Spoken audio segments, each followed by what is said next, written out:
The rider reached me at the edge of the northern pier, salt still on his cloak from the crossing, his words coming out in pieces the way a man speaks when he is not certain he will be believed. "My lord, there is a woman on Ashenfell." I looked at him. She was there before the morning patrol reached the eastern shore. The keeper wolves have circled her. They will not let our men approach, and they will not drive her away. He swallowed. "They are sleeping, my lord, around her fire." I had sealed Ashenfell 10 years ago. No ferry ran to it. No supply line crossed the strait. The island sat in the gray northern water 2 miles off the Velmore coast, and it sat there alone, the way I had decided it would sit. Because the last time I had let people onto that island, I had lost the one thing I could not replace. "Get the boat," I said. My steward Orath fell into step beside me on the pier. He was a careful man, Orath, careful in the way of men who have served a closed king long enough to know which silences mean leave it alone and which mean come with me. He came with me. "She may have drifted," he offered, quiet enough that the riders would not hear. "A storm 2 nights past, if her vessel broke up in the strait." "Then she can drift back," I said. But even as I said it, I knew I was already thinking about the keeper wolves sleeping. They had not slept near a living person since Marin died. I had tried once, 2 years after, stood at the island's edge at the low tide hour and waited, the way Marin had shown me, and the great animals had watched me from the tree line with their amber eyes and had not come 1 step closer. I was the Alpha King of Velmore. I had grown up with those wolves at my knee. And after Marin, they had looked at me the way you look at a man who has made a mistake so large that the world itself has noted it, and they had gone back into the forest and stayed there. The boat crossed in 12 minutes. The mist was still on the water, the kind that sits in the strait all morning in the cold months, and Ashenfell came up out of it slowly. Gray cliffs first, then the dark pine line, then the tidal rocks at the island's south end where the shore flattened into a wide shelf of pale stone that the sea covered at high water and left bare at low. She was on the rocks. I saw her from the boat before we touched the shallows, a small figure sitting cross-legged on the pale stone, a fire burning in a hollow she had made from stacked rocks to keep the sea wind off it, and around her, in the loose sprawl of animals that have decided they are comfortable and mean to stay comfortable, 7 of the keeper wolves. One had its chin on her knee. Another was pressed against her back. The rest were close enough to touch. In 10 years, those wolves had not come within 50 yards of any living person. My men shipped their oars. No one said anything. I stepped out into the shallows and walked to the rocks. She heard me before I was close. I was not trying to be quiet, and she turned her head, and I saw her face in the early light, and what I thought was, she does not look like a person who is afraid of me, which was unusual. Most people, when the Alpha King of Velmore crosses a forbidden strait to remove them from a sealed island, look like people who are afraid. She looked like a woman who had been awake all night, and had made a practical peace with that, and was now simply waiting to see what came next. "My lord," she said. Her voice was low and unhurried. "I expected someone would come." "You expected it," I said, "and yet here you are." I could not leave. She shifted slightly, and I saw what she had on her lap beneath the edge of her cloak, a wolf pup, maybe 6 weeks old, its gray-brown fur matted and damp, its breathing audible from where I stood. I found him in the water. He had been in the water a long time. The pup was one of the islands. I could see the coloring. The Ashenfell wolves had a particular pale gray at the throat, a marking that did not appear in any mainland pack. This animal was keeper-born. How it had ended up in the strait in a storm I did not know.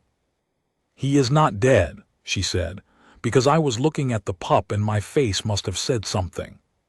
"I can see that." "He will not be dead," she added, with a quiet certainty that was not boasting, just the voice of someone stating a thing they have already decided. "I have been keeping his temperature up through the night. His lungs are clearing. Another few hours and he will be well enough to stand. I looked at the 7 sleeping wolves around her. I looked at the fire she had built from driftwood, the hollow she had made to protect it, the worn leather satchel open beside her with its small clay pots and its bundles of dried herb, organized with the efficiency of someone who does this often and does not waste time on anything that does not matter. I looked at her hands where they rested on the pup, steady, warm, unhurried. "Who are you?" I said. "Saren." She said it the way you say your name to someone who is going to write it down. "I am a herbalist. I travel the northern coast, the fishing settlements mostly.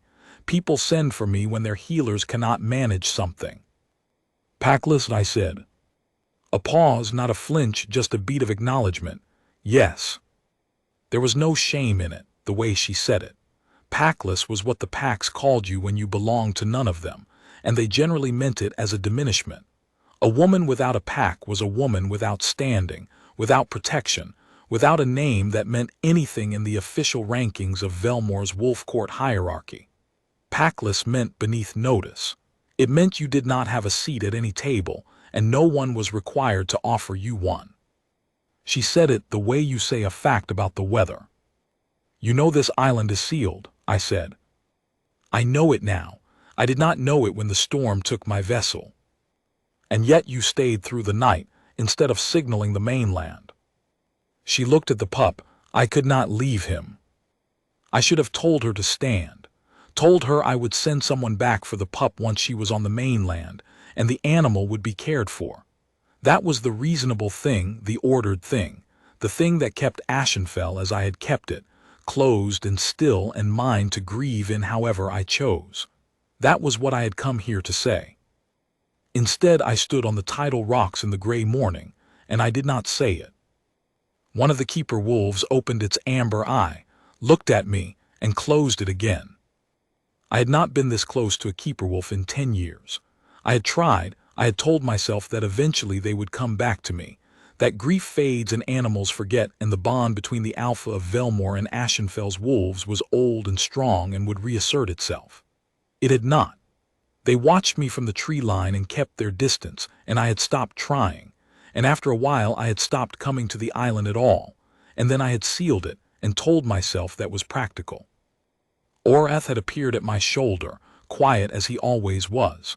I heard his slight intake of breath when he saw the sleeping wolves. He had been with me the day Marin died. He knew what it meant that the animals were here like this. "My lord," he said very low. "I know," I said. I turned back to Saren. "Can you move him?" I asked. I meant the pup. She considered this with the serious attention of someone who actually knows what they are assessing. "Not for another few hours. Moving him before his temperature is stable will set him back." "Then you will wait," I said, "and I will wait with you." I heard Orath's second intake of breath, which meant he had not expected that, and I ignored it. I sat down on the far side of the fire, not close to her, not distant enough to be a statement, and one of the keeper wolves, a large female I recognized from years ago, lifted her head, looked at me for a long moment, and then put it back down on the rock. She did not move away from me. I had not had that in 10 years either. We sat in silence for a while. The fire was good. She knew what she was doing with driftwood, had chosen the dry stuff from higher on the rocks and built it compact so it burned hot and long. The mist moved on the water. The pup's breathing was audible between us, slow and increasingly steady. "How long have you been traveling the northern settlements?" I said eventually. She seemed to consider whether to answer. Then, 7 years. "Alone?" "Mostly." "By choice?" Another pause. "By circumstance at first, then by choice." I did not push. There was something in the way she said it that had the weight of a story she had long finished grieving and did not need to perform for strangers. I understood that weight. I had my own version of it. "You are not frightened of the wolves," I said. "No. Most people are."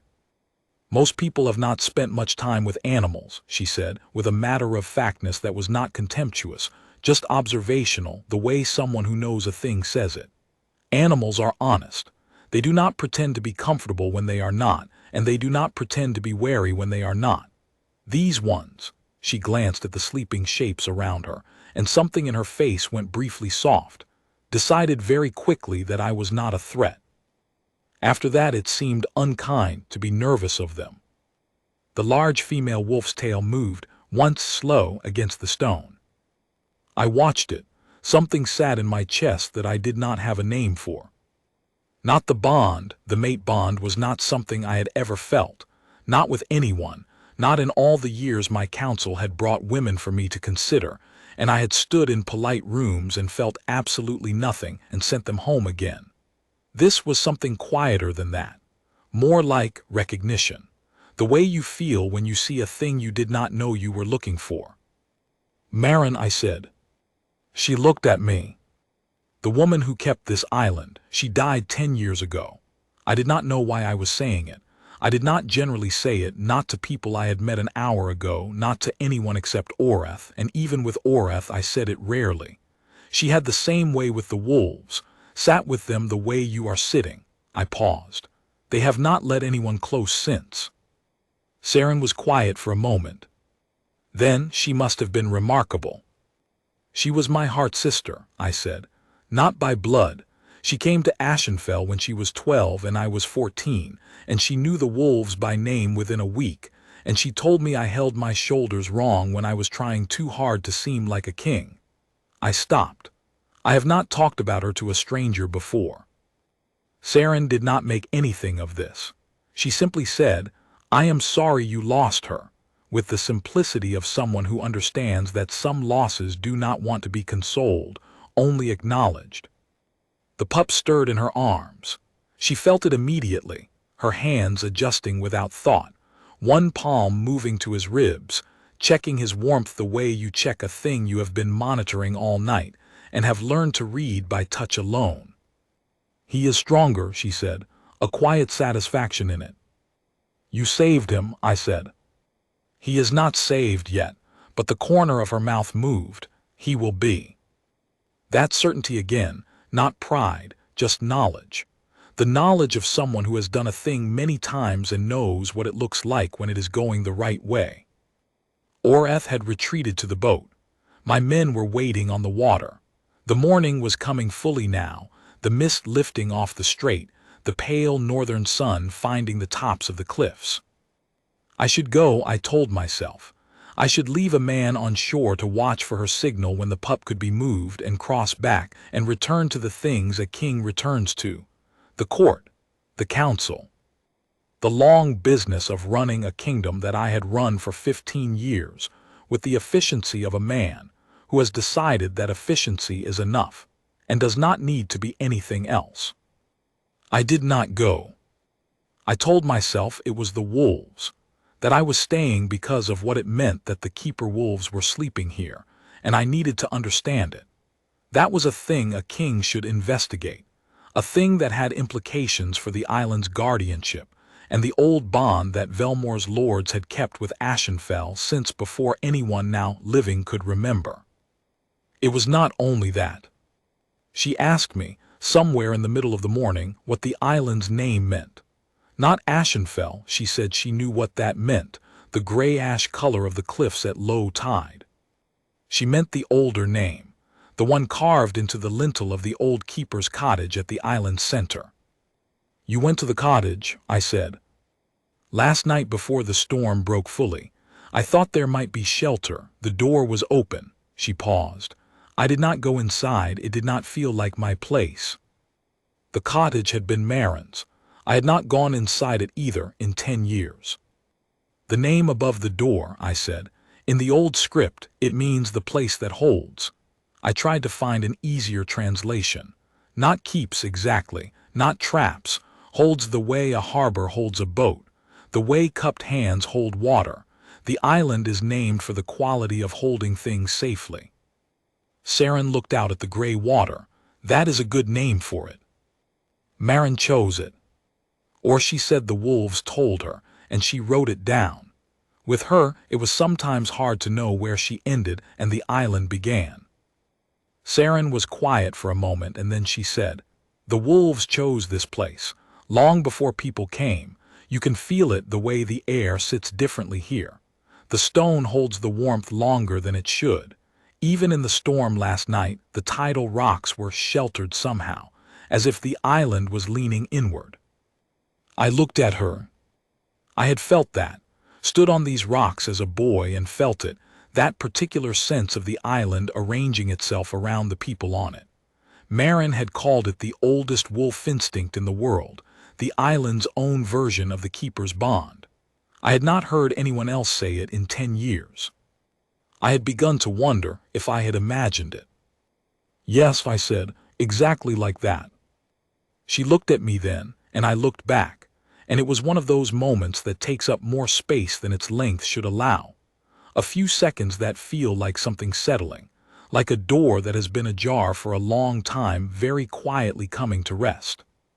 Then the pup moved, not the small stirring of sleep, a real movement, a shifting of weight, a small struggle of limbs that meant he was trying to be upright.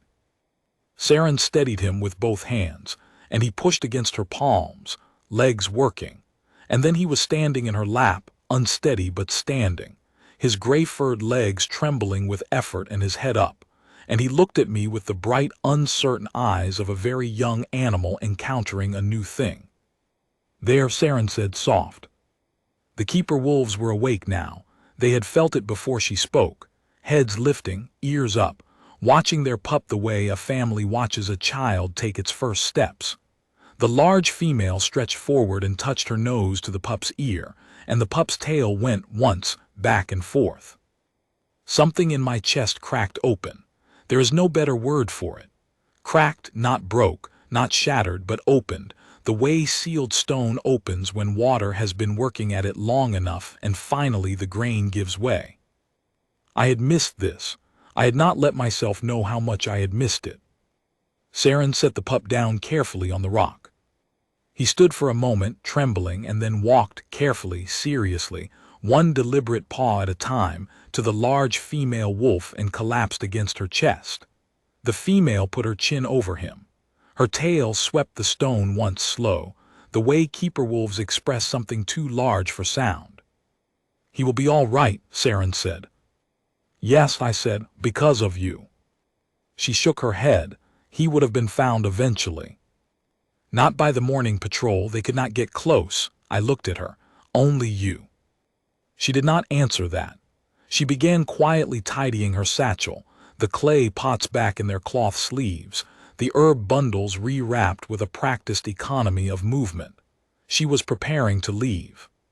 She thought that now the pup was standing, her reason for being here was concluded, and she would be taken back to the mainland, and that would be that. I watched her do it, and I thought about what it meant, packless, 7 years alone, the northern settlements, people who sent for her when their healers could not manage. I thought about what it meant that she had pulled a half-drowned keeper-wolf pup from a storm sea and sat through the night on open tidal rocks to keep him alive, and had not asked anything from it, had not even assumed she would receive anything. She had simply done the thing that needed doing because it needed doing. I thought about the wolves sleeping, the island leaning inward, the door settling.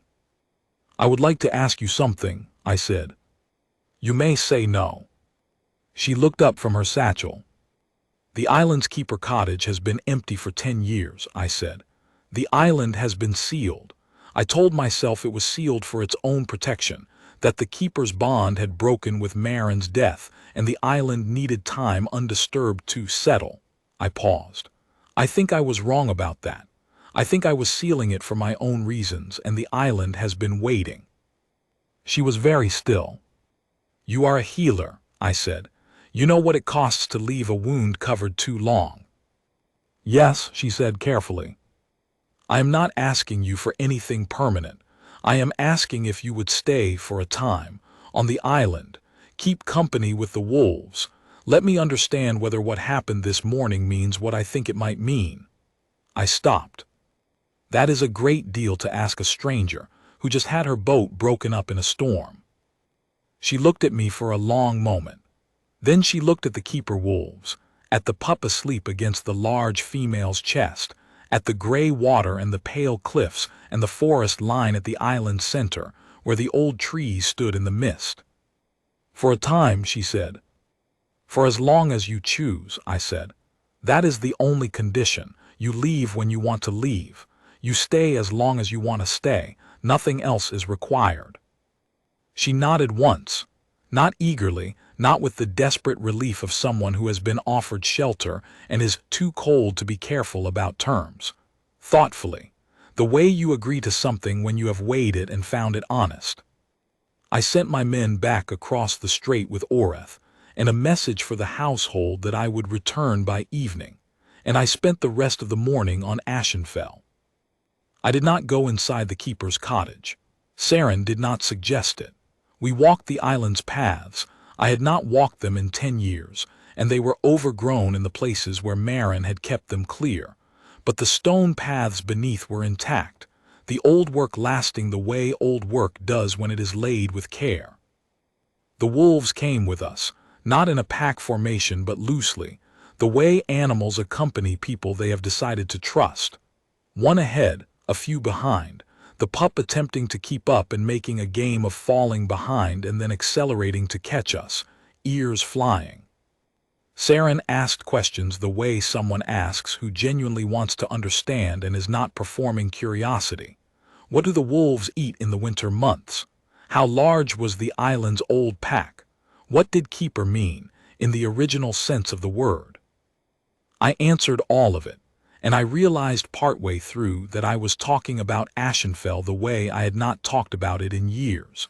Not with the careful distance of a king discussing a sealed holding, but with the warmth of someone who had grown up loving a place and had only just remembered it. At the island's north end there was a high point of cliff where you could see both shores, the Velmore mainland to the south, the open northern sea to the north, gray and enormous and indifferent. We stood there for a while without speaking. The wind was cold, but the island did that thing Saren had described, leaned inward, blocked what it could, let you stand in the exposed place and not feel as exposed as you ought to. "My council will have questions," I said. "About me. About why their king spent a morning on a sealed island with a packless herbalist." She was quiet for a moment. "What will you tell them?" "The truth," I said, "that I came to remove an unauthorized arrival and instead found the island's keeper wolves sleeping for the first time in a decade, that I stayed to understand what that meant." She turned to look at me. There was something in her expression, not wariness exactly, more like the careful attention of someone who has been surprised before by what people do with them and has learned to watch. "I am not a prize," she said, quietly but directly. "If that is where this is going, if the wolves sleeping is something you mean to use to make a political argument, I would rather know now." "I know that," I said, "and it is not." "Then what is it?" I thought about how to answer that. I had not had to explain my interior state to someone in a long time. I had not had much interior state worth explaining, to be honest. I had run Velmore efficiently and carefully, and without much feeling for 15 years, and the feeling I had sealed off along with the island had done what sealed things do, which is wait. "I think the island chose you," I said. "I think the wolves told me something this morning that I needed to be told. And I think I have been a sealed man long enough that I am out of practice at knowing what to do when something opens." She looked at me for a long moment, then she looked back at the sea. "I am also out of practice," she said. We stood on the cliff together, and the wind moved around us, and the wolves sat at our feet, and the northern sea was enormous and gray and full of the particular silence of things that have been patient for a very long time. I went back to Velmore that evening. I came back the next morning, and the morning after that. I told my council I was overseeing the re-examination of the island's keeper protocols, which was true in that I was examining things, though the protocols I was examining were not the formal ones. Councillor Barath, who was the most precise man in Velmore's court, and whose precision was sometimes indistinguishable from suspicion, asked me twice in 3 days if there was anything I wished to discuss with the full council. I told him twice that there was not. Oreth said nothing. Oreth understood more than he said, which was why I kept him. Saren moved into the keeper's cottage on the 3rd day. Not because I asked her to. I had said she could stay in the patrol house at the island's south end, which was dry and had supplies. She moved to the cottage because she said the wolves slept better when she was close to the island's center, and she thought the cottage wanted to be inhabited again. And she had found that the previous keeper had left a garden that had largely survived 10 years of neglect, because the wolves had apparently been grazing around it with some selectivity. I went in with her the first time she opened the door. It was the first time I had been inside in 10 years.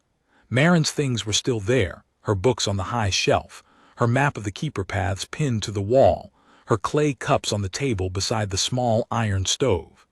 The room smelled of stone and old wood smoke, and faintly of the herb bundles Marin had always hung from the ceiling beam to dry. I stood there for a moment and I let myself feel it, which was something I had not done, and then I was all right. Saren had the sense to be quiet and find something to do with her satchel while I stood there, and I was grateful for it. She kept it well, Saren said eventually. She kept everything well, I said. The garden will come back. The structure is good. She was looking out the window at the overgrown beds, and she had that assessing expression she got when she was looking at something sick that she believed she could help. I would need a few specific things, some of the seed stock the settlement at Dunmere keeps, and a better set of grafting tools. I will send for them, I said. She looked at me. I have not decided to stay permanently. I know. I am saying I would need those things to do what needs doing, while I am here. I know that too, I said. I am not trying to decide for you. I am saying that whatever you need I will send for it. She held my gaze for another moment, and then she nodded and turned back to the window and said something about the climbing herb on the south wall that would strangle the kitchen window before midsummer if no one cut it back. I listened to her talk about it and I thought, this is what it feels like. This is what I had sealed away and told myself I did not need. Not the grand bond, not the pact ceremony, not the public claiming I had watched other men perform with women they had known a month and would grow distant from inside a year. This, a woman with a satchel full of herbs looking at a neglected garden and already knowing how to help it, and a king who had been sealed for too long standing next to her and feeling, for the first time in years, like the island was letting him breathe. 10 days in, the great wolf came out of the forest. I was there. I had come early that morning before the patrol boat, before Oreth, because I had fallen into the habit of arriving when the island was still in the first light, when the mist was still on the water and Saren would have the fire going, and the pup, who had acquired the name Tallow on account of his color in firelight, would be charging around the cottage path in the uncoordinated way of a young wolf who is very pleased to be alive and wants everyone to know it.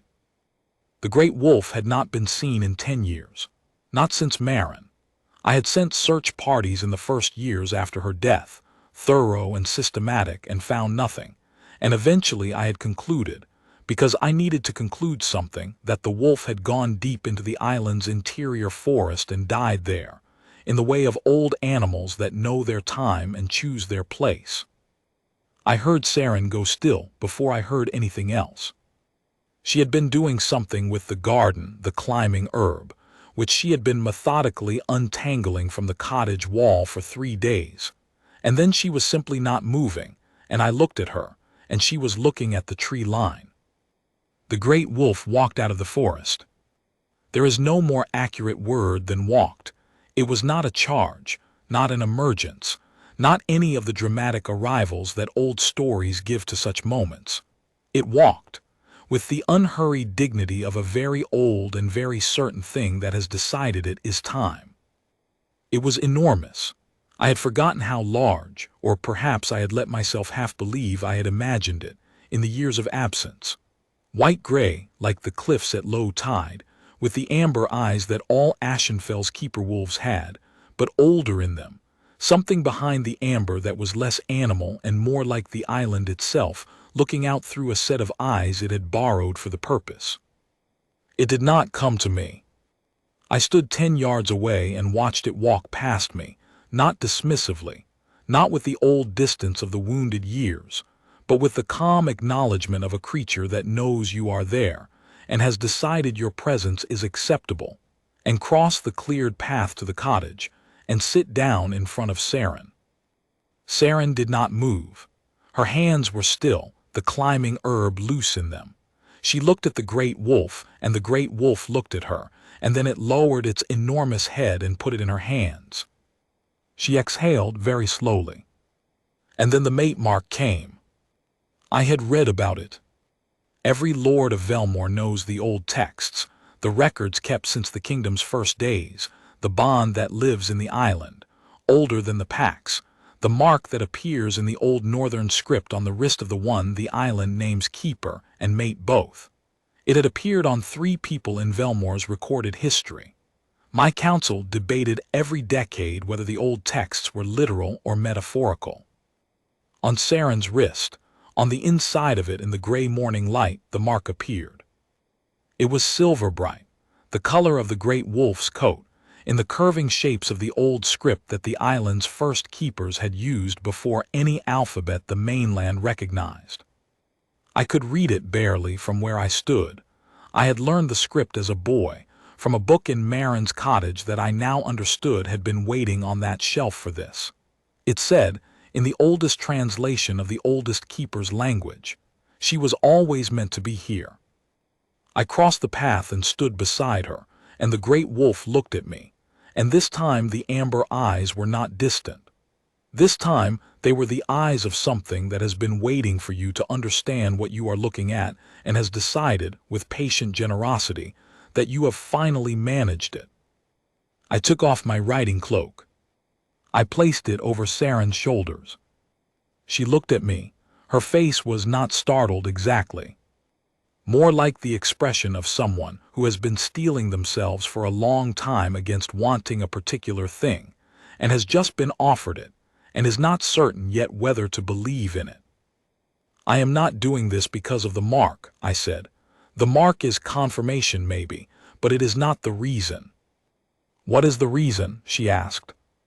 You stayed for a wolf pup you had never met, I said. You sat through a storm on open rocks to keep him alive, and you did not make anything of it. You did not ask for anything from it. You were simply going to leave when he was well enough, and that would have been sufficient for you. I paused. I have spent 15 years surrounded by people who wanted something from the island or from the crown or from the title, and I had forgotten, I had sealed it away along with everything else, that there is another kind of person. The kind who does what needs doing because it needs doing. The kind the island leans toward. I looked at her. I would like you to stay, permanently. Not because the mark says you should, and not because I am the Alpha King and I am telling you to, and not for any reason at all except that I have not felt like a person who is allowed to breathe in 10 years, and in 10 days on this island with you, I have remembered what that is like, and I do not want to seal it away again. Saren was quiet for a long time. The great wolf's tail swept the ground once, slow and enormous, the way Ashenfell's wolves expressed the thing that was too large for any smaller gesture. I have been packless for 7 years, she said. I told myself I preferred it, that I did not need. She stopped. I was managing, she said. I am honest enough to say it was managing, not living. Yes, I said. I would like to stay, she said. On those terms, the ones you said. My terms were, stay as long as you want to stay, leave when you want to leave. Those are my terms too, she said. Except I do not think I will want to leave. The great wolf stood then, slow and stately, and walked to the cottage path and sat down, and looked at the tree line, and then began to wash its paw with the sublime indifference of a creature that has done what it came to do and considers the matter settled. Tallow, who had been watching all of this from behind the cottage corner with enormous eyes, came charging out in the bold, ungainly way of a wolf pup who has decided that whatever is happening is probably wonderful and he should be part of it. I laughed. I had not laughed the real kind, unguarded, with nothing managed about it in years. I felt it the way you feel something that was cramped suddenly straighten. Saren looked at me, and her face did something it had not quite done before. It opened, the small careful reserve she held herself behind giving way, and she was smiling, the real kind, and I thought, there it is. There is the person the island was keeping this for. When my council arrived by boat 3 days later, they found me on the south shore, waiting. Councillor Barath was first off the boat, with the expression of a man who has been patient through inexplicable proceedings, and has now arrived prepared to be told what the inexplicable proceedings mean. Behind him came the 4 others, Aldrich and Goran and Councillor Maves and old Fenwick, who had been on the council since my father's day, and who looked at things with the slow certainty of a man who has seen enough history to know that the significant moments usually look ordinary from the outside. Saren was beside me. She had her satchel on her shoulder, she always did, and her cloak, which was the plain oiled wool of a traveling healer, and my riding cloak over it, which she had taken to wearing in the mornings when the sea wind was sharpest. The mark on her wrist was visible. She had not covered it. Tallow was at her feet. The large female keeper wolf was 3 yards behind. The great wolf was at the tree line, not hidden, just standing there, the way it had been standing at the tree line since the morning after it emerged, keeping watch with the patience of something that has waited long enough to know patience is not a hardship. Barath's eyes went to the great wolf and stayed there for a long moment. "My lord," he said to me. "Counselor," I said. His eyes moved to Saren, to the mark, to my cloak on her shoulders. He was a precise man, and he read the situation precisely. "The island's guardian," he said. "It has returned." "It has," I said. "And this is," he was looking at the mark, and I could see him processing the old texts that every Velmore counselor was required to read, placing what he saw against what the text said, arriving at a conclusion that his precise mind was going to insist on verifying before accepting. "This is the keeper's bond." "And the mate's bond," I said. "Both, as the texts say they are when the island names it properly." A silence on the shore. Old Fenwick, who had seen enough history, said nothing.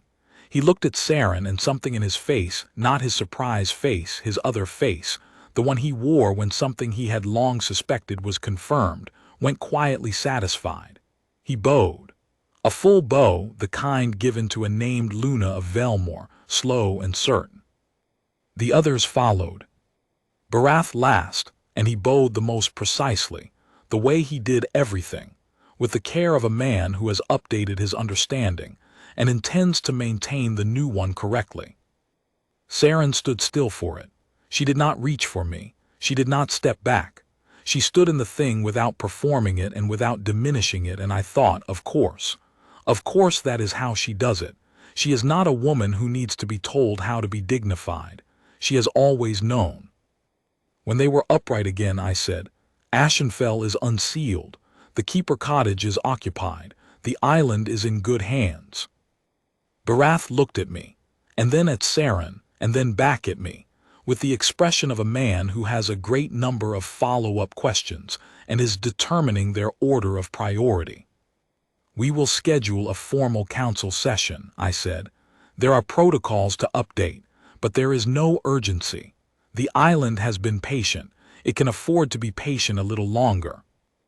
The great wolf from the tree line made a sound, not a howl, something lower and older than a howl, something that went through the air the way weather goes through it, felt before it is heard. And then the keeper wolves howled. All of them, the large female, the 3 younger ones at the island's edge, 2 more emerging from the path I had not even known were there, and Tallow, who had never howled in his life, lifting his small gray head and producing a sound that was mostly an idea of a howl but was entirely earnest. A chorus that had been silent for 10 years, filling the strait, carrying to the Velmore shore, rising into the pale northern sky. On the council boat, one of the oarsmen sat down without meaning to. Fenwick closed his eyes. He looked like a man hearing a piece of music he had been told was lost. I looked at Saren.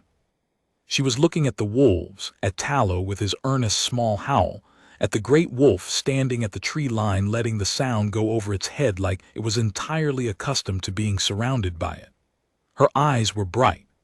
Not tearful. Saren was not a tearful person, but bright the way eyes go when something has happened that is more than you let yourself hope for, and your body has registered it before your composure has. "The island is awake again," she said, quiet enough that only I could hear. "So am I said. She looked at me. That opening again, the reserve giving way, the real person looking out. "Good," she said. "There is a great deal of work to do." She reached down and picked up Tallow, who had exhausted himself with howling and was leaning against her boot, and tucked him under one arm with the automatic ease of someone who has been doing this for 10 days and expects to be doing it for considerably longer. Then she turned and walked back up the path toward the cottage, my cloak around her shoulders, the large female wolf falling into step beside her, and the gray morning light of Ashenfell on everything, warm in the way that the island had of holding warmth longer than it should. I watched her go. Behind me, old Fenwick said, very quietly, "She has the same walk." He meant Marin. He had known Marin too. "Yes," I said, "she does." Not the same person. I did not mean that, and Fenwick did not mean it either. He meant the same quality. The same way of moving through a place as if you belong to it and it belongs to you, and the agreement between you and the ground under your feet is so old it does not need to be spoken. The wolves had gone quiet now. The great wolf had turned back into the forest unhurried, the matter settled to its satisfaction. The strait was still. The pale sun was on the water. I had been a sealed man for 10 years. I had sealed the island and sealed myself along with it, and called the sealing wisdom, and told myself that what I had kept out was grief and disorder, and the disruptive weight of caring about things you could lose. What I had kept out was this. I had been wrong, in the way that careful men are sometimes wrong, not carelessly, but with great thoroughness, applying all my attention to the wrong conclusion. Ashenfell had known better. The island had leaned inward and waited, the way a harbor waits not for any boat but for the one that belongs to it. And when Saren came, pulled in by a storm she had not chosen, it had held her. The way cupped hands hold water. The way the island's name said, the place that holds. I was the Alpha King of Velmore, and I had spent 15 years being very good at the parts of the role that required nothing of me I had not already decided to give. I thought I would be good now at the parts that required more. The path up from the south shore wound through the pine trees and came out at the cottage clearing. Through the trees I could see the smoke from Saren's kitchen fire, and hear, faintly, the sound of tallow being put down and immediately beginning to interrogate the garden for interesting smells. I followed the path home,